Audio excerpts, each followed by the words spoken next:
It was probably around 5, 6 o'clock in the morning, and Stephen likes to snore a lot. I looked over and he had vomit in his mouth. I'm CPR trained because I worked with kids in New York, so we get him off the bed.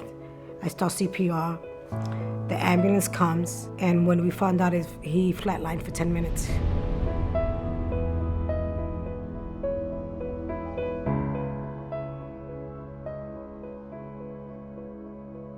Dr. Baswa was our doctor there, and I'll be very honest, I was like, okay, I'm gonna, maybe we need to put him in a neurology hospital. He told me, you know what, give me a chance. On May 8th, I get a phone call that Stephen woke up.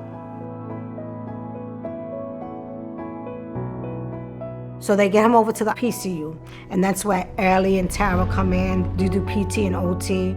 They will come every day, and they will do their exercises, make him walk, sit on a chair. They were very good. Stephen was out of AdventHealth of Connerton by June. It took him less than a month for him to be able to go into rehabilitation. That's how good they were. But it was a miracle. It was like the doctors could not believe it. They couldn't believe it. So it was a real miracle. But it was a testament to his good care.